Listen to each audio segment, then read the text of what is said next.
कहानी शिक्षा देने वाली चींटियों के बहादुरी के किस्से तो आपने सुने ही होंगे। यह ऐसी ही एक बहादुर चींटी की कहानी है जो आपको चींटियों के जीवन के संघर्षों को प्रदर्शित करेगी। खेत में चींटियों का समूह रहता था। चींटियां वर्षों से जमीन के अंदर ही घर बनाकर रहने में माहिर है। इन चींटियों ने भी ऐसे ही जमीन के अंदर सुरंग नुमा घर बनाया था, जिसमें सभी चींटियां एक साथ रहती थी। उन्हीं के बीच में एक बहादुर चींटी थी, जो आकार में थोड़ा बड़ी थी और बाकी चींटियों की तुलना में अधिक बुद्धिमान थी। इस घर को बनाने के लिए बहादुर चींटी के नेतृत्व में सभी चींटियों ने मिलकर कार्य किया था। लेकिन उन्हें क्या पता कि यह तो सिर्फ उनके संघर्ष की शुरुआत थी। असली समस्या तो अभी आनी बाकी थी। एक दिन सभी चींटियां खेत के चारों तरफ घूमकर अपने लिए खाना इकट्ठा कर रही थी। खेतों की फसल कट चुकी थी, इसलिए यहाँ इंसानों का आना जाना कम था। सभी चींटियां पूरी मस्ती से बारिश के दिनों के लिए खाने का भंडार करने में जुटी हुई थी। यहाँ किसान अपने खेतों में पराली जलाने की शुरुआत करने वाले थे, जिसके लिए कुछ लोग खेत के किनारे आकर आग लगा देते हैं।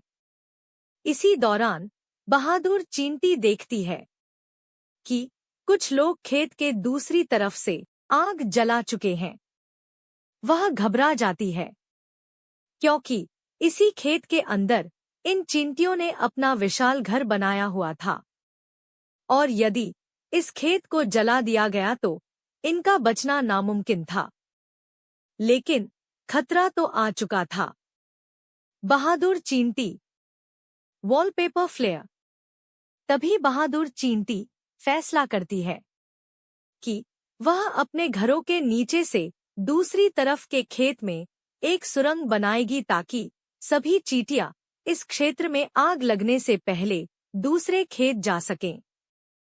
बहादुर चींटी अपने घर के अंदर पहुंचकर सभी चींटियों को खतरे के लिए आगाह करती है। खेत में आग लगने की बात सुनते ही सभी चींटियों में भगदड़ मच जाती है।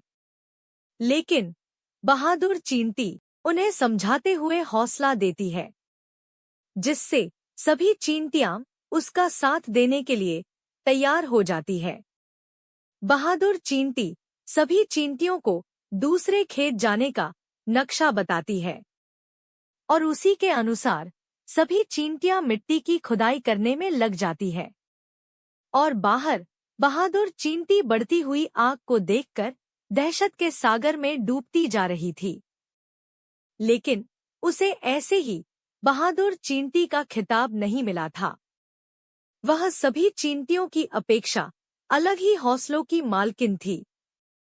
दूसरे खेत तक जाने के लिए चींटियों को समय लग रहा था। उसी दौरान आग आधे खेत तक पहुंच चुकी थी। बहादुर चींटी समझ चुकी थी कि यदि ये चींटियां अंदर से दूसरे खेत तक नहीं निकल पाई तो सभी की सभी इसी गड्ढे के अंदर घुटन से मर जाएंगी। अचानक बहादुर चींटी को बहुत से कीड़े भागते हुए दिखाई देते हैं। उन्हें भागता देख बहादुर चींटी ने उनसे कहा कि तुम लोग भागकर कहाँ तक जाओगे?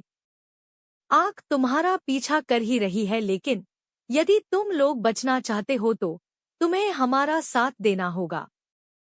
हम तुम्हें अपने घर में जगह दे सकते हैं, लेकिन इसके लिए तुम्हें खेत के दूसरी तरफ से गड्ढा खोदने में हमारी मदद करनी होगी। सभी कीड़ों को बहादुर चींटी का यह प्रस्ताव अच्छा लगता है। कीड़े खेत के दूसरी ओर से एक और गड्ढा खोदने में लग जाते हैं और देखते ही देखते सभी कीड़े मिलकर चींटियों की सुरंग तक पहुंच जाते हैं। सभी चींटियों को बचने की उम्मीद नजर आ चुकी थी। तभी बहादुर चींटी को दिखाई देता है कि आग उनके करीब आ चुकी है और कुछ ही पलों में धुआं उनके घरों में प्रवेश करने लगेगा। वह तुरंत सभी को दूसरे खेत की ओर निकलने का आदेश देती है। सभी एक एक करके जल्दी जल्दी बढ़ने लगती हैं। खेत में पराली जलाने से उत्पन्न हुए प्रदूषण के कारण मिट्टी के अंदर के सभी जीव जंतु घुटन महसूस करने लगे थे। सभी का दम घुट रहा था, लेकिन चींटियों के हौसले की वजह से सभी को एक नया जीवनदान मिल चुका था। खेत को आग ने अपनी चपेट में पूरी तरह से ले लिया था, लेकिन बहादुर चींटी की समझदारी से सभी चींटियों ने अपने लिए दूसरे खेत में नए घर का निर्माण कर लिया था, जिसमें सभी सुरक्षित पहुंच चुके थे। सभी कीड़े मकोड़े और चींटियों ने बहादुर चींटी को उसके साहस भरे कार्य के लिए सम्मानित किया। बहादुर चींटी ने अपने मजबूत हौसले की वजह से संघर्ष की नई परिभाषा रच दी थी और अब वह तैयार थी अगली जंग के लिए।